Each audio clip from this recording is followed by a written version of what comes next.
सत्संगी जीवन प्रकरण 5 अध्याय 26 तारीख आज 23 फेब्रुआरी 2024 बराबर।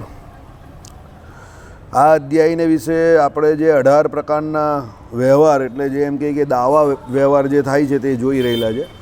फरियादना बधा दावा जे थाय ने ए जोई रहेला छे। ओके, व्यवहार शब्द रूढ़ी एटले योग्य करीने निर्णय पर जेनुं छे एवो जे वादी प्रतिवादीनो विवाद तेने कहे छे। एटले अहींया वादी ने प्रतिवादीना जे झगड़ो थाय विवाद जे थाय एने व्यवहार तरीके कह्यो छे एम माधवाचार्य कहे छे। आ वचन वडे अनुक्रमे व्यवहार शब्दनी रूढ़ी अने योग बंने कात्यायने निदर्शाव्यो छे। एना विषयभूत यद्यपि क्रियाभेदथी बहुविध छे अथापि आ 18मां ज अंतर्भाव छे माटे अष्टादशविध एम कहेवाय छे। એટલે આ 18 જે છે એ 18 પ્રકારના ઝઘડા મુખ્ય છે। પછી એના પેટા ઝઘડા બધા એ 18માંથી જ કોઈને કોઈ આવે એટલે એમ કરીને તો બીજા ઘણા બધા પ્રકારના ઝઘડાઓ થઈ શકે, પણ મુખ્ય ઝઘડા 18 પ્રકારના હોય માટે અષ્ટાદશવિધ એમ કહેવાય છે। યાજ્ઞવલ્કે પણ અર્થ એટલે ધર્મશાસ્ત્રથી વિરુદ્ધ અને સમયાચારથી વિરુદ્ધ એવા માર્ગ વડે બીજા લોકોએ પીડા પમાડેલો જન રાજાને કે ન્યાયાધીશને અરજી કરીને विज्ञप्ति जो करे तो ते अरजी में जणावेलुं वृत्तांत एटले व्यवहार एटले दावानुं पद एटले विषय थाय छे। आ प्रकारे व्यवहार पदनुं लक्षण कह्युं छे। आचार व्यवहार अने प्रायश्चित ए त्रणनो निर्णय याज्ञवल्क ऋषिनी स्मृतिमांथी करवो तो ए व्यवहार कयो ते आ समझ पड़ी। अत्यार सुधी तमे कयो व्यवहार समजता हता? लेती देतीनो व्यवहार समजता हता ने? ए आ व्यवहार समझा। एटले याज्ञवल्क ऋषिए पण आ प्रमाणे कह्युं छे। शुं कह्युं? धर्मशास्त्रथी विरुद्ध एटले धर्मशास्त्रोमां जे कोई विधि निषेधरूप धर्म कह्या होय, एमां कोई बीजानी कोई वस्तु हरवानी ना पाडेली होय पण पेलो हरी जाय, चोरी लई जाय के अपहरण करी नाखे एटले धर्मशास्त्रथी विरुद्ध। पछी तथा समयाचारथी विरुद्ध, घणी वखत समय प्रमाणे आचार न करे बराबर। एटले दाखला तरीके रातना समये तमारे कोई पण चोर मार्गे करीने के मार्गे जवानुं न होय, कोई जाय बिचारो चोर तरीके फसाई जाए बराबर, का हकीकत में चोर होय आવું કંઈ પણ થાય समझो। तो चोर चोर मार्गे करने जाए ने पर रात्रे ज जाए। चोर कई दिवस में तो जवा नहीं, ए बंद घर होय तो जाए, बाकी आम दिवस में थोड़ो जाए। एटले ए समय आचारे करने विरुद्ध कहेवाय बराबर। एवा मार्ग वडे जो आव्युं ने समय आचारे विरुद्ध एवा मार्ग वडे एटले चोर मार्गे करीने ज जाए। बीजा लोकोए पीड़ा पमाड़ेलो जन राजाने के न्यायाधीशने अरजी करीने, राजा ने के न्यायाधीश ने पेलो अरजी करे अने विज्ञप्ति जो करे तो ते अरजी में जरा जणावेलुं वृत्तांत एटले अरजी जे करे कि भाई आवुं प्रमाणे मारे त्यां आ घटना घटी आम तेम, तो ये व्यवहार एटले दावो जे कहेवाय एटले दावानुं पद एटले विषय थाय। आ प्रकारे व्यवहार पदनुं लक्षण कह्युं छे एटले आने व्यवहार कह्यो। आ याज्ञवल्क ऋषिनी स्मृतिमांथी लखेलुं छे बराबर। हवे तेमां ऋणादान, हवे ऋणादान आवी गयुं पहेલું। चालो, जेमां दुनियाभરના અત્યારે આપણા ગુજરાતમાં જ ઝઘડા થાય છે समझो। बहार तो बहु है, गुजरात में पण है। देणदान अने लेणदानना विषय में ऋण आपवा लेवाना धर्मनुं जे उल्लंघन तेने ऋणादान नामनुं विवादपद जाणવું। एक देणदार होय ने एक लेणदार होय, एक देवावाळो होय ऋण अने बीजो ऋण लेवावाळो होय समझो। ए प्रमाणे एमां शुं कह्युं के भाई आपवा लेवाना धर्मनुं जे उल्लंघन बराबर, आपवा लेवाना धर्मनुं उल्लंघन थाय एने शुं कहेवाय? आ ऋणादान नामनुं विवाद कहेवाय। तेमां करज होय ते आपवुं, तेमां आवुं करज होय ते आपवुं, आवुं होय ते न आपवुं, आवा अधिकारीए आपवुं, आवा समये आपवुं, आ प्रकारे आपवुं बराबर। आ रीते करजदारमां 5 प्रकारनुं छे। साहुकारमा आपवानो विधि अने लेवानो विधि एम 2 प्रकारनुं छे। बंने मळीने 7 प्रकारनुं ऋणादान छे। आनुं स्पष्ट स्वरूप ऋणम देयम देयम देयम च येन यत्र यथा च यत दान ग्रहण धर्माश्च ऋणदानम इति स्मृतम एम नारदजीए पण निरूपण करेलुं छे। एटले ऋणदान ने आ पेला 18 प्रकार जे छे ने ते आववा मांडीए एक एक करीने समझो बराबर। पहेलुं ऋणादान नामनो आ विवाद एटले एमां शुं कह्युं छे के भाई करज होय ते एमां आवुं करज होय ते आपवुं, आवुं होय ते न आपवुं। एटले करज केवा प्रकारनुं अपाय एम समझो बराबर, ने केवा प्रकारनुं करज न अपाय ए बधुं ऋण आदान प्रदानना व्यवहारमां लखेलुं होय बराबर। आवा अधिकारीए आपवुं, आवा समये आपवुं एटले कोण एनो अधिकारी छे आपवानो ते, कया समये आपी शके ते, आ प्रकारे आपवुं, कया प्रकारे आपी शके ते। अने आ रीते करजदारमां 5 प्रकारनुं छे। अने साहुकारमा आपवानो विधि, साहुकार पासे पेलो लेवा जाय ने तेनो विधि बतावेलो छे अने लेवानो विधि एटले साहुकार जे होय ते एक आपवावाळो होय ने एक लेवावाळो होय, बंनेना विधि होय। એમ 2 પ્રકારનું છે, બંને મળીને 7 પ્રકારનું ઋણાદાન થાય. બરાબર. પેલા કાગળ બનાવવાના હોય ને કાગળ ઉપર પેલા એકબીજાના સ્ટેમ્પ લઈ પેલાના કે ભાઈ આને આ વસ્તુ આપેલી છે, એના બદલામાં આ વસ્તુ મને ગીરવે આપેલી છે, મેં એના બદલામાં એને આટલા રૂપિયા આપેલા છે, 2 સાક્ષી રાખે, આ તે બધું એમ કરીને લેનદેન થાય. ચાલો, નારદજીએ નિરૂપણ કરેલું છે. બીજું નિક્ષેપ, જેને ત્યાં પોતાનું દ્રવ્ય વિશ્વાસથી થાપણ તરીકે મૂકે અને તે જો પાછું ન આપે તો તે નિક્ષેપ નામનું વિવાદપદ કહેવાય છે. આ પહેલાં બહુ થતું હતું, હવે તો બહુ આપે નહીં કોઈને થાપણ તરીકે. પહેલાં આપતા હતા. કેમ આપતા હતા એ તમને કહું. પહેલાંના સમયમાં લોકો યાત્રાએ જતા હતા, તીર્થયાત્રાએ, કાં કોઈ એવા પ્રવાસે જતા હતા જેમાં જોખમ જાનનું અને માલનું બંનેનું હોય. તો એવા સમય પર પોતાના જે કોઈ કિંમતી ઘરેણાં કે પોતાના જે કોઈ રૂપિયા પૈસા કે સિક્કા કે એવું જે કંઈ હોય તે કોઈને એ લોકો થાપણ તરીકે આપીને ચાલ્યા જાય કે હું પાછો આવીશ તો મને આપી દેજો. પણ પછી પેલો જીવતો પાછો આવે તો પછી પેલો જેની પાસે થાપણ તરીકે આપેલો એ ફરી જાય કે ભાઈ મને ત્યાં કાંઈ એવું દીધું જ નથી, તેને નિક્ષેપ કહેવાય. આપણા મંદિરમાં જ આ ઘટના એક હા એ ફૈબાએ કરેલું ને આપણા મંદિરમાં પણ આ ઘટના ઘટેલી, સગ્ગી બહેનોમાં ઘટેલી. સગ્ગી બહેનોમાં ઘટેલી. બંને બેન સત્સંગી હતી. બરાબર. અને એક બેન હતી તે વિધવા હતી અને એ 4 ધામની યાત્રાએ ગયેલી અને એણે બીજી બેનને આપેલું અને પછી એ જીવતી આવી તો પેલી બીજી બેનનો જે હસબન્ડ હતો એની કંઈ દાન જ બગડી એટલે એણે પછી આપ્યું નહીં એને પાછું. ને પેલી વિધવા હતી, પછી આખા ગામમાં કહેતી હતી કે મારું સોનું ખાઈ ગયા, સોનું ખાઈ ગયા, સોનું ખાઈ ગયા એમ બને. અમારી ઉંમરથી અરે તમારા કરતાં પણ નાની હતી ત્યારની ઘટના છે આ, સમજો. બરાબર. બંને મંદિરે આવતી હતા, બંને બેન મંદિરે આવતા હતા. હું બંનેને ઓળખું છું પણ મારાથી નામ ન કહેવાય. એ અહીંયાના જ હતા, લોકલ. બરાબર. એટલે કહેવાનો મતલબ શું છે, આવી ઘટના ઘટે છે એને નિક્ષેપ કહેવાય, સમજો. થાપણ તરીકે લે અને પછી પાછું ના આવે. બરાબર. ચાલો, ઓકે.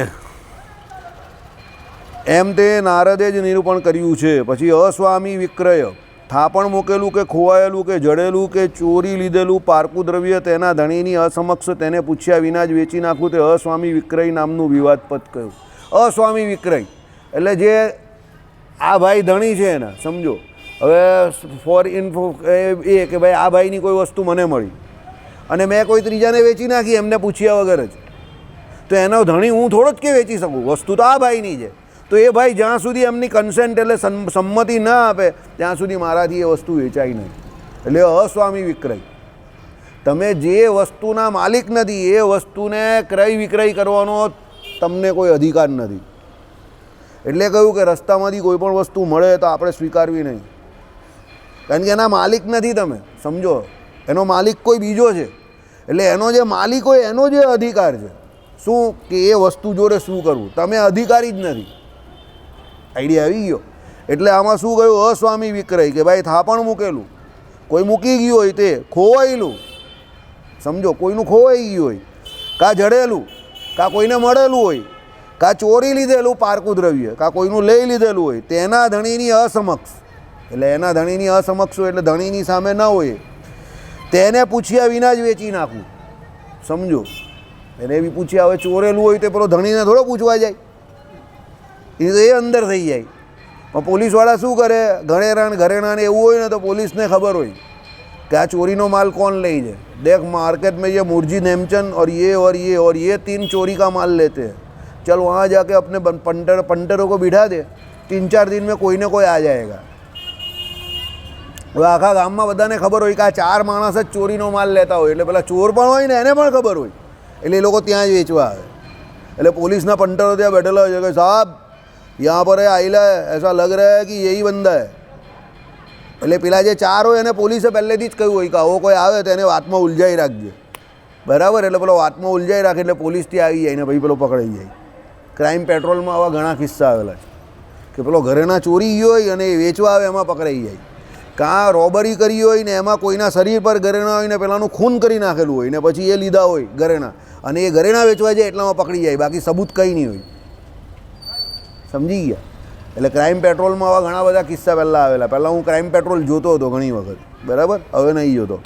ચાલો, એટલે આ પ્રમાણે અસ્વામી વિક્રય નામનું વિવાદપદ કયું છે, એટલે બીજાનું એની કન્સેન્ટ એટલે સંમતિ વગર વેચી નાખવું તે અસ્વામી વિક્રય।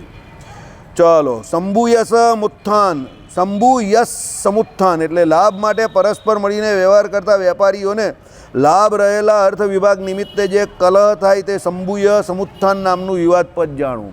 ભાગીદારીમાં ધંધો કરે લાભ માટે, બરાબર, ને પછી શું થાય, નુકસાન આવે તો બધા ભાગીદારો ઊભા થઈ જાય અને પેઢી ઉપર પછી દાવો થાય, બરાબર. એટલે પછી એનો ભરનાર કોણ, તો કોઈને કોઈ તો ભરનાર હોવો જોઈએ ને એનો. એ પ્રમાણે કે આ પછી લાભ જે લીધો હોય ભાગીદારી પેઢીએ કે બે જણાએ ભેગા થઈને અને પછી એ લાભમાંથી એક વધારે લઈ જાય ને એક ઓછું લઈ જાય એવું કંઈ કરે એટલે એ ઝઘડો થાય. એટલે ભાગીદારો વચ્ચે જે કંઈ ઝઘડો થાય તેને આ કહેવાય શંભુ યસમુત્થાન. એટલે લાભ માટે પરસ્પર મળીને વ્યવહાર કરતા વેપારીઓ, પરસ્પર મળીને એટલે ભાગીદાર થયા ને, સમજો. અને લાભ રહેલા અર્થ વિભાગ નિમિત્તે એટલે જેનો અર્થનો લાભ થાય એમાં પછી ઝઘડો થાય. પેલો કહે કે ભાઈ આપણે લોકોએ 100 રૂપિયા રોકેલા ને એમાં આપણે 50 રૂપિયા નફો થયો તો બંનેના 25 થયા ને, તો પેલો કહે કે 31 લઈ ગયો ને 21 લઈ ગયો, એવું થાય. હમણાં 2019નો જ એક કેસ હવે મારી પાસે જ આવેલો. એક જગ્યા પર હું મારા કામ માટે જતો હતો તો બે ભાગીદારોએ નવી કંપની ખોલેલી. એમાં કંઈ 40 લાખ રૂપિયાની એપ કે એવું બધું બનાવેલું હોય. એમાં એકે 30 આપેલા ને એકે કંઈ 10 આપેલા એવું કંઈ હતું. પછી પાછળથી ખબર પડી કે પેલા એના 10 પણ નહીં આપેલા અને પેલો 30 આપવાવાળો અભણ હતો તેના 30 આપીને પેલા એ ધંધો ચાલુ કરી દીધો અને ધંધો બંધ પણ થઈ ગયો અને પેલાના 30 લાખ ચાઉં થઈ ગયા અને કંપની બી બંધ થઈ ગઈ. સમજી ગયા? કહેવાનું તાત્પર્ય શું હતું, બંને નફા માટે કરેલું પણ પેલો એકબીજાને પેલો એને મૂરખ બનાવી ગયો પેલા બીજાને, કારણ કે એ ભણેલો હતો ને, સોફ્ટવેરવાળો હતો, એ ઉલ્લુ બનાવી ગયો એને, બરાબર. એણે એક એપ બનાવેલી સુરત ડાયરી કરીને એપ હતી. એમાં સુરતની બધી લેટેસ્ટ ઇન્ફોર્મેશન કરીને તે બધી અંદર ઇન્વોલ્વ હતી. એ પણ બંધ થઈ ગયું, બધું બંધ થઈ ગયું. એ લોકોના માણસોને ટ્રેન કરવાનું કામ મને મળેલું, લગભગ 1.5-2 મહિનાનું કામ હતું. આપણે આપણું કામ કરી નાખેલું, બરાબર. મારા પણ થોડાક પૈસા ચાઉં કરી ગયેલો એ બહુ ઓછા, હું બચી ગયેલો કારણ કે મેં એને દર મહિના કરાવતો રહ્યો એટલે બચી ગયો. મને ગંધ આવી ગયેલી, મેં કોઈ અહીંયા લાંબુ ટૂંકું રંધાવાનું છે કારણ કે પહેલે મહિને એને ત્યાં લાઈન લાગી ગયેલી, બરાબર. જે માણસ કરવાવાળો તે જ ખોટો હતો. એટલે થાય એવું, ઘણી વખત આવું થાય, બરાબર. તમે લાભ માટે ભાગીદારી કરો પણ તમે સામેવાળો વ્યક્તિ ના જો તો ઊંધા પડી જાઓ. તમને બધે લાભ દેખાય તો ખરો કે આમાં બહુ લાભ છે આ ધંધામાં, પણ વ્યક્તિ તો જો. વ્યક્તિ એવો હોય કે એ તમારો લાભ ઉઠાવવા આવેલો છે તો તમારી રોકડ બી ચાલી જાય એમ, બરાબર. ચાલો પછી આવે દત્તાન પાકર્મ, બરાબર. દત્તાન દત્ત અન્ન પાક કર્મ એટલે શું છે? આને જે દત્તાન પ્રાદાનિક એવી બીજી સંજ્ઞાથી પણ કહે છે. અયોગ્ય રીતે આપીને ફરીથી પાછું લેવું જે વિવાદ પદમાં હોય તે દત્તા પ્રદાનિક નામનું વિવાદ પદ જાણવું. એટલે અયોગ્ય રીતે આપીને ફરીથી પાછું લેવું એટલે કોઈને તમે કોઈ કાગળ વગર કંઈ આપ્યું હોય ને પછી પાછા લેવું પેલા પાસે, એટલે પેલો કંઈ કેસ કરે તમારી ઉપર કે ભાઈ પેલાએ જે અયોગ્ય રીતે આપેલું હોય તો પછી પેલો અમુક સમય જાય પછી એનું યાદ માગે કે મેં તને આટલું આપેલું તો આટલો સમય વાપરું ને, પણ હવે એના કોઈ કાગળ બાગળ બનાવેલા નહીં હોય તો પેલો કહે કે વ્યાજ કેનું આપું, એટલે વિવાદ ઊભો થયો એટલે પછી જાય એ કેસ. કારણ કે અયોગ્ય રીતે આપેલું એટલે પેલા પાસે કાગળ નહીં હોય, એના કંઈ ચેક બેક આપેલો હોય તો કાગળ હોય, પેલા એ રોકડા આપેલા હોય, પછી પેલો પાછા માંગે તો પેલો પાછા આપવામાં થોડાક આનાકાની કરે, થોડાક ઓછા આપે આ તે, એટલે પેલો કહે કે મારા ઓછા આવ્યા. પેલા પાસે કાગળ નહીં હોય, પેલા 5 લાખ આપેલા હોય તો પેલો પાછા આપે ત્યારે 1 લાખ ઓછો આપે તો ગરબડ ઊભી થઈ જાય, એટલે પાછો પેલો કોર્ટમાં જાય 1 લાખ માટે. એના સમજ પડી? વ્યવહાર સૌથી અઘરો છે, સમજજો. માયા સૌથી અઘરી છે, પરમાત્મા સૌથી સરળ છે, યાદ રાખજો. હમણાં જ મેં એક કથામાં સાંભળ્યું કે આપણે જીવ અને માયા, સાંભળજો, આપણે જીવ અને માયામાં પરમાત્માનું પ્રત્યક્ષપણું નથી થયું ને એ જ સૌથી મોટી માયા છે. બહુ જોરદાર સમજાયું હમણાં વક્તાએ. વક્તા બહુ બ્રેઇની હતા અને વક્તા પોતે ન્યાય છે, વેદાંત છે, એ બધું ભણાવનારા હતા, જૂના શિક્ષક. એટલે શું કહ્યું કે ભાઈ જીવ અને માયા વિશિષ્ટા દ્વૈતી જ છે. જીવ અને માયા એ બંને ભગવાનનું શરીર છે અને ભગવાન એ બંનેમાં રહ્યા છે. તો ભગવાન રહ્યા હોય તો દેખાય તો ખરા, સમજો. ભગવાનને કોણ છુપાઈ શકે? પણ ભગવાન પોતે પોતાની માયા દ્વારા જ એવી રચના કરે છે કે પોતે પોતાની માયાની અંદર સંતાઈ જાય છે, એટલે આપણે દેખાતા નથી. અને જે આપણે નથી દેખાતા, જીવ અને માયા બંનેમાં ભગવાન હોવા છતાં નથી દેખાતા, એ જ ભગવાનની સૌથી મોટી માયા છે. જ્યારે જીવ અને માયા બંનેમાં ભગવાન આપણે દેખાવા માટે, એટલે સમજી લેવાનું કે ભગવાનનું પ્રત્યક્ષપણું આપણે થઈ ગયું. એટલે મહારાજે કહ્યું પ્રમાણે માયાને આપણે જીતી ગયા. કારણ કે રહ્યા છે એ તો હકીકત છે ને. શાસ્ત્રો કહે છે કે ભાઈ માયાની અંદર પણ, આ જળ પદાર્થમાં પણ ભગવાન તો રહેલા જ છે, અને જીવની અંદર પણ અંતર્યામી પણ રહેલા જ છે. એટલે આપણી અંદર રહેલા જે પણ આપણે નહીં દેખાતા, સમજો. અને માયામાં રહેલા જે પણ આપણે નહીં દેખાતા, તે શું છે? સૌથી મોટી માયા છે. બરાબર. હમણાં આવેલું ને પેલું તે દિવસે, અધ્યયન કરવા કરતાં વધારે શું કરવાનું? સારા શ્રોતા બનો. બરાબર. એટલે ઘણી વખત ઘણા વક્તા હોય ને આવા ધુરંધર, એ બહુ ઊંચી વાત કહી જાય. બરાબર. મેં કહું આ વાત તો સાચી છે એકદમ, બંને જગ્યા પર ભગવાન રહેલા તો છે જ, અને સમઅધિક પણ રહેલા છે. શાસ્ત્ર એવું કહે છે, સમજો. અને એ પરમાત્મા પાછા જીવ જેવા પણ નથી ને માયા જેવા પણ નથી. લક્ષણની દ્રષ્ટિએ જોવા જાવ તો ટોટલી એ ભગવાનના વિશિષ્ટ લક્ષણ છે, અને એ બંનેમાં રહેલા પણ છે, સમજો. તો પણ આપણે એ દેખાતા નથી. તો એ જ ભગવાનની સૌથી મોટી શું છે? માયા છે. ચાલો, ઓકે. પછી આગળ જઈએ. ધરધર વિવાદ બધું જાણવું. હા, સંવિદ્ય અતિક્રમ એટલે સંવિત, જે પાષંદી વૈદિક આદિકને રાજાએ મર્યાદા કરી આપી હોય તેનું ઉલ્લંઘન કરવાથી જે વિવાદ ઊભો થાય અને સંવિદ વ્યતિક્રમ નામનો જાણવો. સંવિદ જે પાષંદી વૈદિક આદિકને લખેલું જ ને, પાષંદોચ્છેદન પટવે નમ. બરાબર. એટલે વૈદિક ક્રિયાના નામ પર પાખંડ કરતા હોય. બરાબર. એટલે શું કરતા હોય? એને રાજાએ એને મર્યાદા કરી આપેલી હોય કે ભાઈ તારા આટલું આ પ્રમાણે કરવાનું, પણ એ મર્યાદાનું ઉલ્લંઘન કરીને લોકો ઘણા બધા નહીં કરતા. બધા આ તંત્ર મંત્ર જંત્ર ને બધાને ભેરવે ને પછી કે આમ કરજે ને આ થશે તો ત્યાંથી એમ કે કંઈ પેલું સોનાની પેલા એ સિક્કાઓ પડશે ને આ જગ્યા પર જશે તો આ પડશે ને પેલા બધા ભૂવાઓને એ બધાને બોલાવે ને તમારા ગામમાં, ને વિધિના નામ પર બધું સોનું ને બધું લઈ જ ને કરે છે ને એવું બધું લોકો. બરાબર. તે પાખંડીઓ કહેવાય આ બધા. ચાલો, એટલે એનો જે વિવાદ જાય તે એમ કહે કે એ વિવાદને પણ રાજાએ એની પર ધ્યાન આપવાનો છે. હવે સૌથી જોરદાર વિવાદ કળિયુગનો અત્યારનો સીમા વિવાદ, પોપડાનો વિવાદ હોય ને તમારો જે, તે પોપડા. બરાબર. બે ક્ષેત્ર કે બે ગૃહ કે બે ગામ કે બે દેશની પરસ્પર સીમા એટલે મર્યાદા હદ નક્કી હોય. અત્યારે ચાલે જ ને પેલો કાવેરી વિવાદ, એક તો નદીવાળો. પેલો કહે કે મારામાં છે ને પેલો કહે કે મારામાં છે ને પેલો કે આનું પાણી નહીં આપે, પેલો કે આનું પાણી નહીં આપું, બધી મગજ મારી. ને સીમા વિવાદ હતો ને પહેલાં ભારત અને બાંગ્લાદેશ વચ્ચે પણ ઘણા બધા ગામડામાં હતો.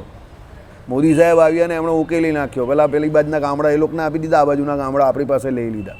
સીમા વિવાદ ઉકેલી નાખ્યો. બરાબર. બોર્ડર વિવેક, બે ખેતર હોય, બે ઘર હોય. બરાબર. એને વચ્ચે હોય ને કે ભાઈ આ બોર્ડર આટલું અમારું ને આટલું તમારું. પેલો કે મારી બોર્ડરમાં પેલો ઘૂસી આવ્યો, મારી સીમામાં પેલો ઘૂસી આવ્યો. ઘણા બધા આવા વિવાદો ઘણી બધી જગ્યા પર હોય જ છે. બરાબર. એટલે સીમા વિવાદ પેલા મનીષ, હા મનીષને ત્યાં છે ને પેલો પેલાને રોકેલા જ ને, હા પેલા 10 લાખ રૂપિયા આપ્યા તે. બરાબર. જોરદાર ખતરનાક વિવાદ છે ગોરદો રોડ પર જ એક જગ્યા પર. ચાલો, અમારા મિત્ર જ છે, મારવાડી છે, એને ત્યાં. બરાબર. એટલે આ સીમા વિવાદ બહુ જૂનો છે, સમજી ગયા તમે. ચાલો, સીમા મર્યાદા હદ નક્કી થયો હોય તેના ન્યૂનત્વ અને અધિકત્વ ભોગવટો નહીં ભોગવટો આદિક નિમિત્તવાળો જે વિવાદ તે સીમા વિવાદ નામથી કયો છે. હવે ઘણી જગ્યા પેલી બહારની છોડેલી હોય ને એમાં જે એનો માલિક હોય એ જ એનો ભોગવટો કરી શકે, કોઈ બીજો ન કરી શકે. પણ હકીકતમાં એવું હોય કે જે માલિક હોય ને એની જગ્યા પણ એની હોય. એક બહુ સિમ્પલ વાત તમને બતાવું.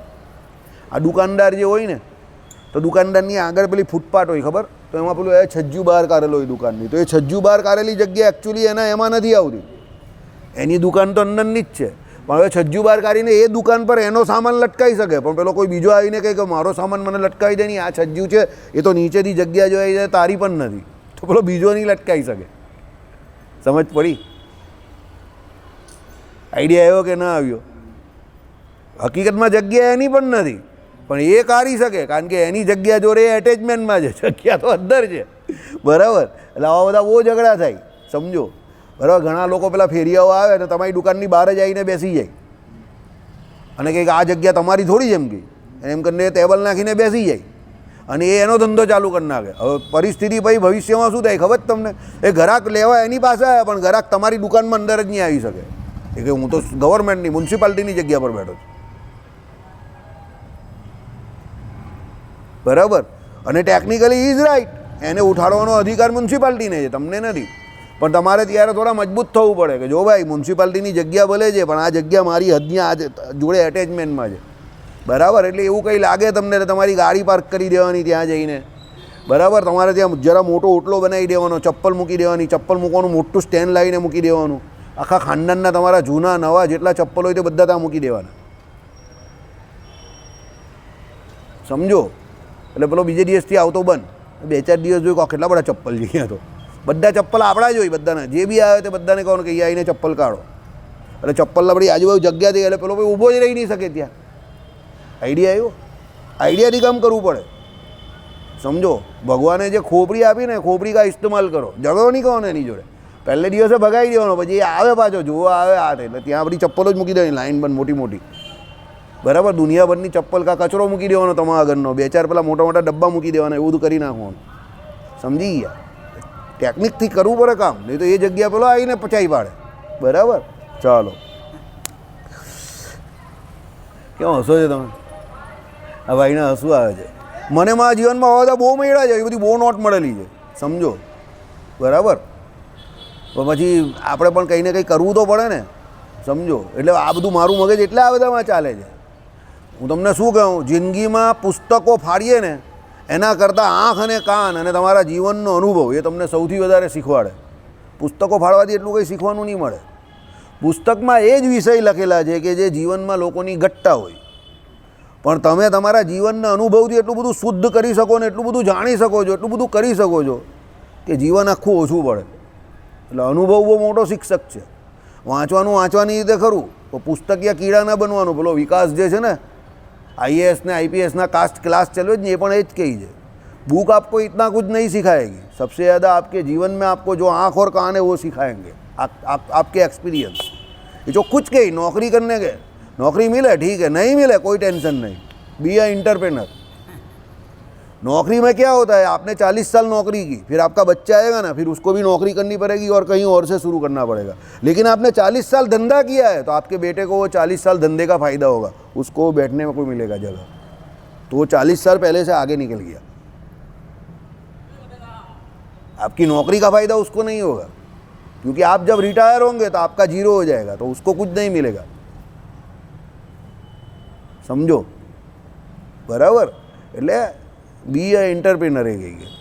IAS IPSની પણ નોકરી કરવા જે લોકો આવે ને એને ત્યાં ક્લાસમાં આવે એ લોકોને પણ કહે કે જો મગજમાં ભૂસું હોય કે એ લોકો બહુ કમાય આમ તેમ, તો ભૂસું હોય તો કાઢી નાખજો. એનાથી ભૂસું એવું રાખો મગજમાં કે કંઈક નાનો સૂનો ધંધો કરું તો ભવિષ્યમાં આગળ આવશો. બરાબર?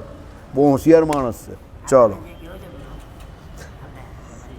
સ્ટેય સાહસ ધણીની અસમક્ષ ગાફલ તેને થગીને દ્રવ્યુંને જે અપહરણ તે સ્ટેય એટલે ચોરી કહેવાય. આ બહુ ખરાબ ચાલુ. લોકો નાનામાં નાનાથી માંડીને મોટામાં મોટી ચોરી જ કરવાની વાત કરે, બધી જગ્યા પર ચોરી જ ચોરી. અરે છેલ્લે કંઈ નહીં મળે તો પેલા 20 રૂપિયા કિલો બટાટા મળતા હોય ને તો એમાંથી બી 2-4 બટાકા ચોરીને અંદર થેલીમાં મૂકી દે પેલો. બરાબર? એટલી બધી ચોરી કરે.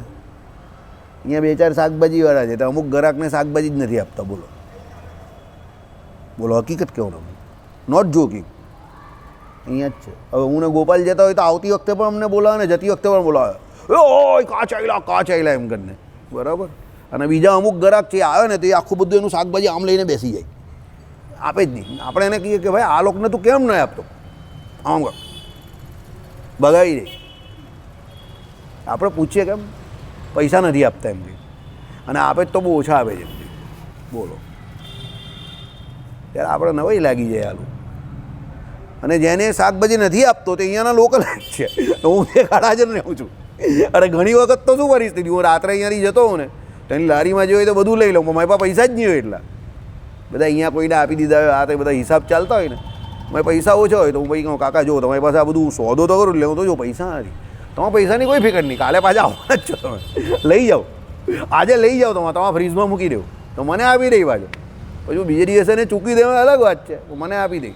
પણ ત્યાં આજુબાજુના લોકલાઇટ છે ને એને નહીં આપે પાછું કે નહીં હું નહીં આપું એમ કે મેં કહું આવું કેમ અહીંયાના લોકલાઇટ બધા બહુ ચોર છે એમ કે પૈસા નથી આપતા પછી લે મેં કહું કે આવી કેવી હાલત જે ત્યાંના લોકલ છે જાય ઊભો રહી એને નથી આપતો બોલ ને હું જે કરાજ મેં કહું કાકા કાલે હરાજન ત્યાં આવો જ નહીં તો તમે આવવાના જ છો ને મંદિર છે તમારું એટલે તમે રોજ જ આવો જ મને ખબર છે કે વાત મારાથી વધારે એને વિશ્વાસ છે કે હું આવવાનો જ છું બરાબર એટલે આવી વાત છે સમજો એટલે જેને આ ચોરી કરવી એક વૃત્તિ છે તમારી પછી તમે કરવાના બહાના હોય તો પેલો પાવરફુલ માણસ હોય એ પાવરથી એના બળથી ચોરી કરે અને બુદ્ધિવાળો હોય તો બુદ્ધિથી કરે પણ એ ખાલી તમારા મગજની એક વિકૃતિ છે કે મારે મફતનું લેવું છે કે ખાવું છે સમજો અને જેને નથી લેવું એ એની સામે જોતો પણ નથી અને એમાં કોઈ ઇન્ટરેસ્ટ નથી બરાબર લાવવું છે ભાઈ ચાલો રાજાનો દંડ જનોનો આક્રોશ તેને નહીં ગણીને રાજપુરુષ થકી ઇતરજનની સમક્ષ બળાત યત્કિંચિત પરદ્રવ્ય હરણ મારણ પરદારા પ્રગર્ષણ આદિ કરાય છે તે સર્વે સાહસ કહેવાય તે બંને મળીને સ્તેય સાહસ નામનું વિવાદ જાણવું આ કામ ચોરી કરે ને પછી પકડાઈ જાય તો પહેલાં તો બહુ કડક સજાઓ થતી હતી હવે આપણે ત્યાં એટલી કંઈ ચોરીની ખતરનાક સજા નથી બરાબર એટલે આમાં કહ્યું એ પ્રમાણે કે ભાઈ રાજાનો દંડ છે એનાથી પણ એ નથી ગભરાતો ને જનોનો આક્રોશ ચોર પકડાય તો પબ્લિક કેટલું મારે અમુક વખતે મરી જાય છે ઘણા ચોર તમારા વરાછામાં જ પકડાય તો મારીને તોડી નાખે બિચારાને પોલીસ સ્ટેશન જાય જ નહીં એનું ત્યાં જ ક્રિયાક્રમ પૂરું થઈ જાય બરાબર બહુ મારે બિચારાને પણ તો પણ એ ચોરી કરે છે એટલે એને સાહસ કહ્યું છે સમજો સ્તેય સાહસ સાહસ કેમ કહ્યું છે કે એ રાજાના દંડથી નહીં ગભરાતો અને જનાક્રોશથી પણ ગભરાતો નથી પબ્લિક એને મારે એનાથી પણ ડરતો નથી પણ ચોરી કરવા જાય છે સમજી ગયા એટલે શું કહ્યું છે કે ભાઈ જનોનો આક્રોશ નહીં ગણીને રાજપુરુષ થકી ઇતરજનની સમક્ષ એટલે રાજના જે રાજાના પુરુષો હોય મંત્રીમંડળમાં કે રાજાની આજુબાજુ સેવા કરનારા હોય એને નહીં બીજાને ટાર્ગેટ કરે બરાબર સમક્ષ બળાત યત કિંચિત પરદ્રવ્ય હરણ બળપૂર્વક યત કિંચિત કોઈ પણ કોઈને કોઈ હિસાબે શું કરે પરદ્રવ્ય એટલે બીજાનું દ્રવ્ય હરણ એટલે એના રૂપિયા પૈસા લઈ લે મારણ બરાબર કા એને કોઈને મારી બારીને તોડી નાખે ને ચોરી કરી નાખે પરદારા પ્રગર્ષણ આદિ કરાય છે કોઈ બીજાની સ્ત્રીઓ એનું હરણ કરી દે તે સર્વે સાહસ કહેવાય છે તે બંને મળીને તે સાહસ નામનું વિવાદ પદ જાણવું તેમાં સ્મૃતિ વચન છે ક્રય વિક્રય અનુશય મૂલ્ય આપીને કાંઈ વસ્તુ ખરીદેને પણ પછીથી ધનહાનિની ઉત્પ્રેક્ષા કરીને ખરીદનારને જે અનુતાપ થાય અને મૂલ્ય લઈને કાંઈ વસ્તુ વેચીને પણ પછીથી અર્થહાનિની શંકાથી વેચનારને જે પશ્ચાતાપ થાય તે બંને કરીને ઊભું થતું જે વ્યવહાર પદ તેને ક્રય વિક્રય અનુસય કહેવાય જમીનનો સોદો આવું ઘણી વખત જમીનના લેતી દેતીમાં થાય બરાબર પેલો વેચે પછી 3 મહિનાની કે 6 મહિનાની ટર્મ્સ કન્ડિશન હોય પૈસાની ને એમાં ભાવ બહુ વધી જાય તો પેલા વેચનારને એવું થઈ જાય કે ખાલી મેં ખુટ્ટી વેચી બરાબર અને ભાવ નહીં વધે તો લેનારને એવું થાય કે ખાલી મેં ખોટી લીધી સમજો એટલે આ બાબતમાં જ ઝઘડા થાય બરાબર પછી હીરામાં ને એમાં 90 દિવસની કે 120 દિવસની ટર્મ્સ કન્ડિશન હતી એ પ્રમાણે એટલે જમીનમાં આવું ખાસ થાય બરાબર ચાલો પછી સ્વામી પાળ વિવાદ જે ગવાદી પશુઓનો સ્વામી અને જે પગાર લઈને તેને પાળનારો ગોપાળ તે બંનેનો વિવાદ પેલો જે પશુ રાખનારો હોય તે એટલે એનો માલિક હોય તે અને પછી એને જે પાલન કરનારો હોય તે બંને વચ્ચેનો જે તો ક્ષેત્રનો સ્વામી અને જે પશુઓનો પાળક તે બંનેનો વિવાદ ગાય ભેંસ આદિ કે ખેતરમાં ધાન્ય આદિ ભક્ષણ કરી જવાથી થતો તે સ્વામી પાર વિવાદ નામનું વ્યવહાર પદ જાણવું તે મનુએ કહ્યું છે પેલો ચરાવવા જતો હોય તો કોઈ બીજાના ખેતરમાં જઈને ચરાવી આવે ને સમજો માલિક કોઈ બીજો હોય ને એનું લઈને જાય ને પેલા બીજાના ખેતરમાં જઈને બધું ચરાવતો પેલાના ખેતરનું બધું ખવાય સમજી ગયા એટલે એ ઝઘડા બી થાય ને બરાબર પછી એના માલિક જોડે બી ઝઘડા થાય એ બધા ચાલો એટલે ગવાદી પશુઓનો સ્વામી અને જે પગાર લઈ તેનો પાળનારો ગોપાળ તે બંનેનો વિવાદ એટલે પશુઓનો માલિક હોય તે અને પેલો હોય તે બંને વચ્ચે કંઈ એવી એ થઈ હોય કે ભાઈ તારે મારા પશુને રાખવાના આટલો પૈસા આપીશ પછી પેલો રાખે તો બી પેલો પૈસા ના આપે કાં ઓછા આપે એવું કંઈક કરે તો એ બંને વચ્ચે પણ કંઈ ઝઘડો થાય ને બરાબર પછી પેલો જે પ્રમાણે રાખવાનું કહ્યું એ પ્રમાણે રાખતો ન હોય સમજો દિવસમાં આ કરવાનું તે કરવાનું અમુક કામ કરતો નહીં હોય તો પેલો કંઈ તું આ કરતો નહીં એટલે પૈસા કાપી લઉં છું એટલે ભાઈ ઝઘડા થાય ચાલો તે મનુએ કહ્યું છે પછી આવે અભ્યુપૈત્યુ શુશ્રૂષા, હું તમારી શુશ્રૂષા કરીશ એટલે સેવા કરીશ. એમ પણ એમ અંગીકાર કરીને પછી શુશ્રૂષા ન કરવી અને અભ્યુપત્યાશય શુશ્રૂષા નામનું વિવાદપદ જાણવું. ભાઈ હું તમારી સેવા કરીશ એમ કરીને તમારી પાસે પૈસા લઈને પછી સેવા કરે નહીં ને રૂપિયા પૈસા લઈને ચાલ્યો જાય.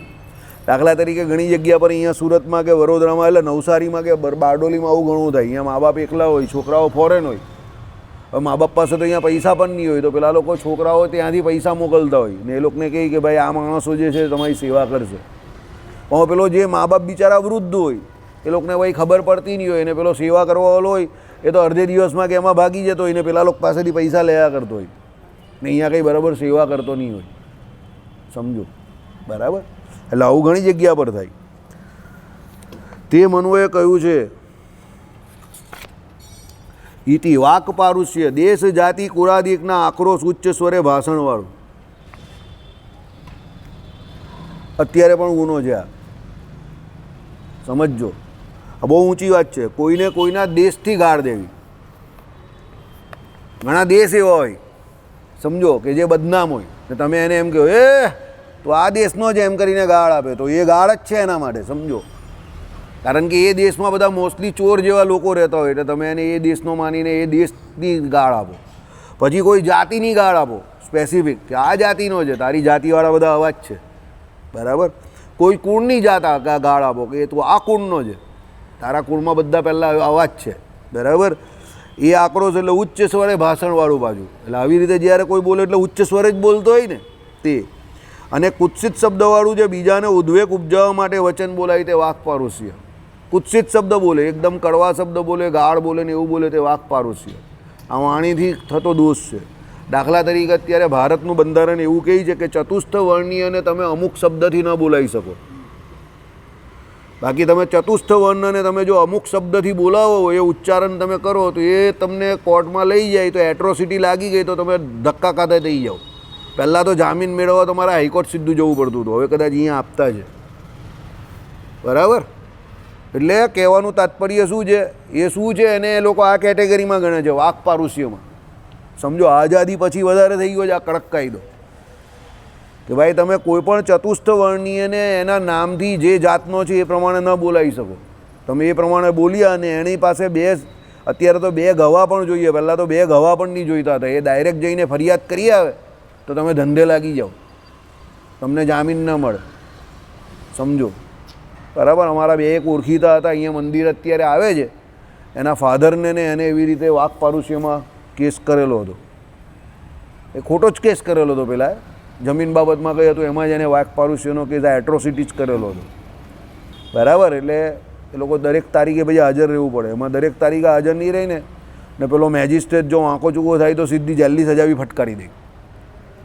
એ બધા કાયદા બહુ વિચિત્ર છે. એક પેલો જે તમારે બહેનોનો જે કાયદો છે ને એ બહુ વિચિત્ર છે, ભરણ પોષણનો. તમે ભરણ પોષણ ન આપો અને જેને ભરણ પોષણ 5,000 કે 7,000 નક્કી થયું છે 3 મહિના સુધી એને ન મળે ને એ ફરિયાદ કરે, કોર્ટમાં કેસ કરે તો સીધી કોર્ટ સજા આપી દે, 100 દિવસની જેલ આપેલી છે એક ભાઈને. સમજો, આપણા મંદિરે આવતા હતા એ ભાઈ, એને 100 દિવસ જેલની સજા આપેલી ને અહીંયા સબ જેલમાં રહીને આવેલા એ. અને પછી મને મળવા પણ આવેલા, મારા ઘરે આવેલા. પછી મેં પૂછ્યું તો મેં એને કહ્યું, મેં કહ્યું કે તને આ સલાહ કોણે આપી? તે કે મારા વકીલે ગાંડાએ મને કહ્યું કે તું બંધ કરી દે. પછી એને પાછળથી ખબર પડી કે એનો વકીલ હતો એને એના ઘરના જ કોઈ લોકોએ ફોડી નાખેલો હતો. કારણ કે એના ઘરના લોકો જ એવું ઈચ્છતા હતા કે આનો ઘર સંસાર વસે નહીં, આ જેલમાં જાય તો એનું બધું હડપ કરી જાય. ઇન્ટરનલ પોલિટિક્સ કેટલી ખતરનાક જોઉં તમે. એ મારા ઘરે આવ્યો પછી એને ખબર પડી કે આટલું બધું રંધાઈ ગયું જ મારી જોડે. સમજો, એટલે ઘણી વખત ચિત્ર તમને જેવું દેખાતું એવું ન હોય. એના ઘરના માણસ જ વિલન ને જે વકીલ હતો તે પણ એનો ઘરનો જ હતો, સંબંધી જ હતો એક. અને એના ઘરના માણસે પેલો એનો સંબંધી એટલે એને ફોડી નાખેલો કે કેસ ઠંડો પાડી દે, આ જેલમાં જાય તો શાંતિ, કે આનું કાયમ માટે ઘર નહીં વસે આ જેલમાં, એના બાયરી છોકરા મળે નહીં એટલે એનો ભાગ બધો અમને મળી જાય. ખતરનાક રાજનીતિ છે ને દુનિયામાં. બરાબર? પછી સમજવા જેવું છે. તમે જો सीखवाનું જ આ બધું. સમજો, તમે શું વિચારતા હો કોઈના વિશે, પેલો કહીને મેં तुम्हारे बारे में क्या सोच रहा था और तू क्या निकला. બરાબર? પછી થયું કેવું સમજો, એ ભાઈ જે હતા એની બાનો ફોન આવ્યો અમારી ઉપર. પછી એની બાએ કહ્યું કે આ મારા છોકરાને જેલ થઈ ગઈ, આ છે તે જે ફલાણો ધીમકો. હવે 100% સાચી વાત છે. સામેવાળા પક્ષવાળા આને જેલની સજા કરે એટલે પછી તો ઝઘડો વધે જ ને, પછી તો કંઈ કોમ્પ્રોમાઇઝ થાય નહીં. બરાબર. તો પણ મારા બાપુજી એવી સલાહ આપી, ભલે તમારો છોકરો ઘરે ચાલ્યો ગયો, અરે જેલમાં રહીને આવ્યો, એ તમારા લોકોની થોડીક અંગત ભૂલ હતી, પણ તમે સમાધાન કરી દેવું તો એનું ઘર વસી જશે પાછું.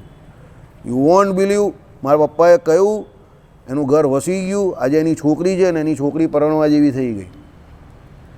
અને જ્યારે એ ઝઘડો કરેલો એ માણસની 8 વર્ષની છોકરી એના પિયરમાં હતી, એની ઘરવાળી લઈને ચાલી ગયેલી. એ 8 વર્ષની થઈ ત્યાં સુધી એનું મોઢું નહીં જોયેલું. વડતાલ ગયો, દર્શન કર્યા ને તારી રડતા રડતા ફોન કર્યો ને મારા બાપાને કહે કે તમે યાર મારું કામ કરી નાખ્યું, જે કામ મારા ઘરના લોકો નહીં કરી શક્યા તમે કરી નાખ્યું. મારા બાપા કહે મને ખબર પડી ગયેલી કે આમાં દુશ્મન કોણ છે. સમજો, એની બાને પણ નહીં ખબર હતી એકચ્યુઅલી કે દુશ્મન એના ઘરના માણસ જ છે. એની બા દુશ્મન નહીં હતી. બા તો દુશ્મન હોય જ નહીં ને, પણ દુશ્મન બીજા હતા. બરાબર. પણ એને એક કૈલું માન્યું, એનો અહંકાર છોડી દીધો. એને ખાલી એક જ વસ્તુ શીખવી કે આ છોકરી જોડે તું લડે તો તું એની જોડે જીતી ન શકે, કારણ કે પેલીનું 6થું સ્થાન બહુ મજબૂત હતું, શત્રુનું સ્થાન. એટલે એને મગજમાં બેસાડી દીધું તું આને હરાઈ નહીં શકે કોર્ટમાં. એ વાત એને ગળે બેસી ગઈ એટલે એણે એ કામ કરી નાખ્યું, સમાધાન કરી નાખ્યું, તેનું ઘર વસી ગયું. જો અહંકાર રાખતે તો ઘર આજે પણ ન વસતે કદાચ, પણ એને અહંકાર ન રાખ્યો અને પછી એને ફ્લેટ એક અપાવી દીધો અડાજણ રોડ પર જ. અત્યારે 35-40 લાખના ફ્લેટમાં રહેતો થઈ ગયો એ માણસ, કામ ધંધો કરતો થઈ ગયો. એનો છોકરો પરણી પણ ગયો અને એની છોકરી પણ પરણવા જેવી થઈ ગઈ.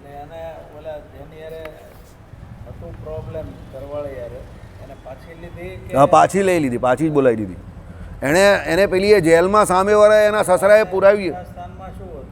કોને?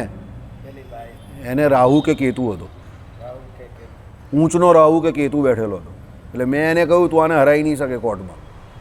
તો કે શું વાત કરે? મેં કહું કે કંઈ મારે કરવાનું શું? મેં કહું સમાધાન કરવાનું. તને બહુ અઘરું લાગેલું. તો એણે જઈને એની બાને વાત કરી.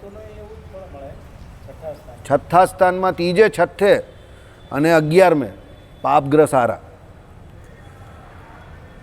3 6 ને 11 પાપગ્રહ સારા, સારું ફળ આપે.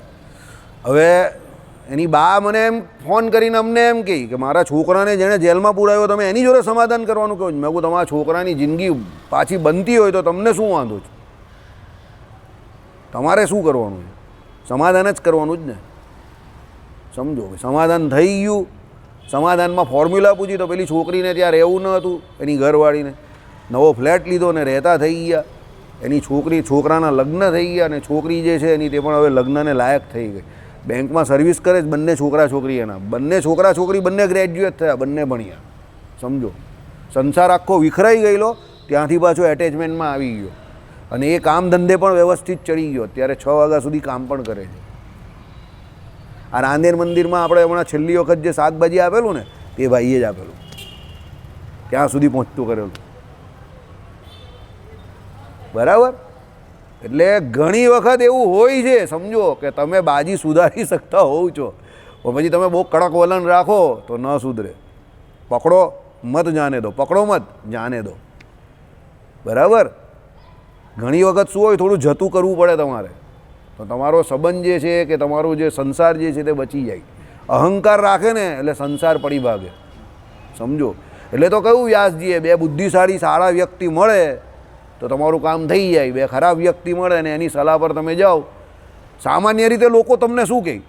તને જેલની સજા કરાવીને છોડતો નહીં. હવે છોડતો જ નહીં, એને ઘરમાં ઘુસાડતો નહીં, એમ જ કહે ને બધા. હવે એમ કહે તો એનું ઘર વસે જ કાઢી. સમજો, સામાન્ય માણસ આવું જ કહે ને. એવું ન વિચારવાનું કોઈ દિવસ. એના છોકરા અટવાઈ જાત, એ તો અટવાઈ જ ગયેલો ત્યારે. સમજો. અને એની ઘરવાળી પણ અટવાઈ જાત. એને કાં સુધી એના ઘરના લોકો રાખતે? સમજો, 4 માણસની જિંદગી બગડતે ને. પણ એને સમાધાન કરી દીધું, 4 માણસ એક જ છત નીચે રહેતા થઈ ગયા. બરાબર. એટલે બળ કરતાં ઘણી જગ્યા પર બુદ્ધિનો પ્રયોગ કરવો પડે. સમજો, બહુ લડવાવાળો માણસ હોય ને એને લડવા માટે જોર નહીં આપવું. ઘણી વખત એવું હોય, બહુ લડવાવાળો માણસ હોય ને એને લડવાનું જોર નહીં આપવાનું, એને ઢીલો પાડી દેવાનો. દરેક વખતે કુંડળીમાં છે ને કુંડળીની ગેમ પણ નહીં કરવાની, થોડી મગજની ગેમ કરવાની. એને જોવાનો કે આ લડવું છે ને બહુ, તેને ઢીલો પાડી દેવાનો, તું હારી જાય એવું છે એમ કહી દેવાનું. એટલે એનું લડવાનું બધું બળ ઘટી જાય, એટલે એ સમાધાનમાં આવી જાય. એટલે બે પક્ષ વચ્ચે સમાધાન થઈ જાય, વિન વિન સિચ્યુએશન, કામ પૂરું થઈ ગયું તમારું. કોઈને પાનો નહીં ચડાવવાનો, ખોટો ખોટો લડાવવાનો. બે માણસને લડાવવા પણ બહુ મોટું પાપ છે. સમાધાન કરાવવું, સમાધાન બહુ શ્રેષ્ઠ કામ છે. કોઈનું ઘર વસ્તુ હોય તો હંમેશા સમાધાન કરો, બરાબર. એટલે ફોર્મ્યુલા શ્રી કૃષ્ણ ભગવાનની જેમ યુદ્ધ કે તોડી નાખવું ફોડી નાખવું એ અંતિમ વાત છે, જ્યારે કોઈ પણ શક્યતા ન દેખાય ત્યારની વાત છે, સમજો. પહેલી શક્યતા તો એ જ વિચારવાની કે આખું ફેમિલી જોડે કેવી રીતે રહે. કારણ કે તમને ખબર ન હોય, છૂટા પડે ખાલી પેરેન્ટ્સ એટલે હસબન્ડ વાઈફ, સમજો. પણ એમાં એકચ્યુઅલી જો છોકરાઓ એ લોકો ન હોય ને તો છોકરાઓ ઉપર બહુ ખરાબ અસર થાય, એ લોકોનું જીવન બહુ બરબાદ થઈ જાય, બરાબર. એ લોકોને બહુ તકલીફ હોય. એ બા પાસે રહી કે બાપા પાસે રહી, બેમાંથી એકને તો એ ગુમાવી જ દઈ ને કાયમ માટે, સમજો. અને ત્યારે એકચ્યુઅલી એ ઉંમર એવી હોય એ લોકોની છોકરાની પણ 10-15 વર્ષની આજુબાજુની, એ લોકોનો હજુ ગ્રોથ ન થયો હોય કોઈ પણ પ્રકારનો, તો જીવનમાં એ લોકોએ બહુ સંઘર્ષ કરવો પડે. બા જોડે રહેતો હોય તો પણ ને બાપા જોડે રહેતો હોય તો પણ, બરાબર. એટલે બહુ વિચાર કરીને કામ કરવું, બરાબર. કેશુ સ્વામી કહે ને એ પ્રમાણે કે ઘણી વખત અમે જીવનમાં જોયું છે કે જે લગ્ન કરી નાખે તો પણ એનામાં કંઈ વધારે હોય નહીં, અને બિચારા જે લગ્ન નહીં કરતા હોય એ 10 લગ્ન કરે એટલા હોશિયાર હોય. એટલે સાધુ આપણે તો સૌથી વધારે હોશિયાર. સાધુઓ પાસે આ બધી સલાહ હોય, યાદ રાખજો. જે હકીકતમાં સાધુ હોય ને એ પાસે એની પાસે આ બધી સલાહ હોય. એ કોઈ દિવસ હકીકતમાં સારો ને સાચો સાધુ હોય એ કોઈ દિવસ કોઈને ઘર તોડવાની સલાહ નહીં આપે, યાદ રાખજો, બરાબર. એ સ્થિર બુદ્ધિવાળો હોય, એટલે લડાઈ ઝઘડાનું ના કહે. ચાલો આગળ જઈએ. એટલે આ વાક પારુષ્ય છે. આ વાક પારુષ્ય બહુ ખરાબ છે. તમે કોઈને ગંદુ બોલો ને તો એ આખી જિંદગી ન ભૂલશે. તમે કોઈને કંઈ એવી ગંદી ગાળ આપો ને આખી જિંદગી ન ભૂલશે. થપ્પડ મારી હોય કોઈને, કાં કોઈને કંઈક વાગ્યું હોય તો એના ઘા છે ને રૂજાઈ જાય. પણ કોકને તમે કંઈ બહુ ગંદુ બોલ્યા હોય ને 25-50 માણસની વચ્ચે, તો એ કોઈ દિવસ કોઈ નથી ભૂલતું, યાદ રાખજો. એટલે બોલતા પહેલાં વિચાર કરવો. અહીંયા આપણે જે બોલીએ છીએ તો મને તમે માફ કરી દેજો, એ તો શીખવા માટે કરીએ જ. પણ મને પર્સનલી તમારી જોડે કોઈની જોડે કોઈ શત્રુતા નથી, કોઈની જોડે, આખા જગતમાં નથી કોઈની જોડે. હા, કોઈ મને એનો શત્રુ સમજતો એ અલગ વાત છે, પણ હું કોઈને મારો શત્રુ નહીં સમજતો. કારણ કે એક વખત બોલેલો શબ્દ કોઈ દિવસ પાછો નથી આવતો. આપણે કાયમ કહીએ છીએ તમે તમારા ન બોલેલા શબ્દના શું છો? માલિક છો. અને બોલેલા શબ્દના શું છો? ગુલામ છો. એટલે કોઈને હેલ ફેલ ન બોલવું. એ પેલો ફલાણો ઢીમકું એની જાતથી બોલાવે જ ને ઘણા લોકો, એ દ એ ક એ ફ એમ કરીને જે કંઈ જાતનો ને એ કોઈ દિવસ ના બોલાવવો, સમજજો. એનાથી એને બહુ દુઃખ થાય છે, બરાબર. પછી તમે કહો એ તો એ જાતનો જ છે ને, એમ કે એ જાતનો ભલે એ છે, પણ એવી રીતે બોલીને એની ફજેતી ન કરવી આખા ગામની વચ્ચે. પહેલાં તો આ રીત જ ખોટી છે કે કોઈને એને જાતની રીતે એનું નામ આપીને એને બધાની વચ્ચે બોલાવવો, એ રીત જ ખોટી છે, બરાબર. ઘણા લોકોને કહે એ વાણિયા એમ કરીને બોલાવે પેલાને, તમારા બજારમાં ખાસ એ વાણિયા. અરે એને એની જાતથી બોલવાની કાં જરૂર છે યાર, સમજો. એનું નામ નથી, બરાબર. આ તમારા ગામડાના લોકોમાં આવું ખાસ હોય, પણ એ વાક પારુષ્ય છે, બરાબર. પછી પેલો ધોબીનું કામ કરતો હોય તો એ આ એમ કરીને બોલાવે, પેલો મોચીનું કામ કરતો હોય તો એ મોચ એમ કરીને બોલાવે, સમજો. અરે એનું કામ છે ને, હવે એને એના કર્મને અનુસારે મળેલો જ, પણ એને એની જાતિથી ન બોલાવવો, બરાબર. એ વાક પારુષ્ય છે, બરાબર. ચાલો. ગૌડ દેશીય લોકો નિશ્ચય કરેક પ્રિય હોય છે. આ દેશાક્રોશ જાણવો જો. આવી ગયું ને, આ સમાજના આ દેશના લોકો તો કાયમ લડનારા જ હોય છે, લડાઈ ખોરા. આવી ગયું ને જો, ગૌડ દેશીય એટલે ગૌડ દેશના લોકો બધા લડાઈ ખોરા હોય છે. આમાં લખેલું જ ને, એવું જ આવ્યું ને. ગૌડ, આ ગૌડ દેશીઓ હોય ને ત્યાં આ બાજુ જ છે. આપણે આ ગૌડ લોકો છે ને, આપણે આ ચૈતન્ય મહાપ્રભુવાળા, ત્યાં એ લોકોનો જ્યાં ચૈતન્ય મહાપ્રભુ થઈ ગયેલા એને ગૌડ દેશ કહેવાય. એમ કે હા, નહીં બિહારની આજુબાજુ હશે. હા, ચંપારણ એટલે એ બાજુનો જ થયો એરિયા. હા, એટલે એ લોકો શું કહ્યા કે ભાઈ નિશ્ચય કળહેક પ્રિય હોય છે, એટલે કલહ કરવાવાળા આપણી ભાષામાં. પછી કહ્યું આને દેશાક્રોશ જાણો, એટલે પર્ટિક્યુલર જગ્યાના લોકો. બ્રાહ્મણ બહુ જ લોભિયા હોય છે, આને જાતિ આક્રોશ જાણવો. આપણે હમણાં કહ્યું ને એ તમારા સમાજના લોકો તો આમ જ હોય, આને જાતિ આક્રોશ છે, બરાબર. તે પછી વિશ્વામિત્ર કુળના ક્રૂર કર્મ કરવાવાળા જ હોય છે, અને કુલ આક્રોશ જાણો. વિશ્વામિત્ર કેવા ખતરનાક હતા ને, વશિષ્ઠના કેટલા છોકરાને માર નાખેલા ખબર છે? 100, બરાબર. એટલે વિશ્વામિત્ર કુળના બધા લોકોને શું કહે પેલો? ક્રૂર કહે, કારણ કે હત્યા કરવી એ તો ક્રૂર વ્યક્તિનું કામ છે ને, ઘાતકી, બરાબર. પણ એવી રીતે ન હોય, એવી રીતે બોલાય નહીં. કોઈ એક વ્યક્તિએ કોઈ કર્મ કરેલું છે એને કારણે આખી જાતને કે આખા દેશને કે આખા કુળને તમે એમાં લઈ લો અને એ પ્રમાણે તમે કહો, એ ખોટી વાત છે. આખી વિશ્વામિત્ર અને વશિષ્ઠની પુરાણમાં આખી વાત છે, બ્રહ્મર્ષિ ને રાજર્ષિની, બહુ મોટી વાત છે. અને હા, એ બહુ ઈગો પ્રોબ્લેમ હતો, બહુ મોટો ઈગો પ્રોબ્લેમ. એ આખું ચરિત્ર છે, એક દિવસ આપણે અહીંયા લઈને બેસશું. પુરાણમાં બહુ મોટી વાત છે, બરાબર. અને એ વાત તો બહુ જૂની, પછી રામાયણ વખતે તો બંને એકબીજા જોડે બોલતા થઈ ગયેલા, પણ આ તો એ રામાયણ ના થયેલું એ પહેલાંની વાત, બહુ જૂની વાત છે આ તો. પણ એમનો કલહ જે છે વિશ્વામિત્ર અને વશિષ્ઠનો ઝઘડો, તે આપણા પુરાણની બાબતમાં કહેવાય કીજીએ તો સૌથી પોપ્યુલર ઝઘડો એમ. હા, બસ આ બધો અર્થ નારદે કહ્યો છે, એટલે આ બધું નારદજીએ કહ્યું છે. સમય થઈ ગયો ભાઈ, 2 મિનિટ, ચાલો. દંડ પારુષ્ય, પરના અંગને હસ્તપાદ આયુધ પાષાણ ભસ્મ કાદવ આદિ કોળે પીડા કરવી, તે એમ કહે કે દંડ પારુષ્ય વિવાદ પદ જાણવું. બાજુ કોઈ બેઠેલો હોય એને કંઈ લાકડી મારવી, કે કંઈ ચપ્પલ મારવી, કે કંઈ જે હાથમાં પડેલું હોય તે મારી દેવું, કાદવ હોય તો કાદવ મારવો, પથ્થરો મારવો, આ દંડ પારુષ્ય છે. ઘણા લોકોને એવી આદત હોય, પેલાને 2 વાર કંઈ કામ નહીં કરે તો જે હાથમાં હાથે મારી દે, ધાડ દઈને. ઘણા હોય જ ને, તમારા બજારમાં એવું ખાસ હોય, 2 વાર 1 વાર સમજાવે, ભાઈ ફાટાક દઈને ઉચકીને જે હાથમાં આવે તે મારી દે. એ દંડ પારુષ્ય છે, એવું ન કરવું જોઈએ, એ પણ વિવાદનું કારણ બને, બરાબર. શ્રીપતિમ શ્રીધરમ સર્વદેવેશ્વરમ ભક્તિધર્મ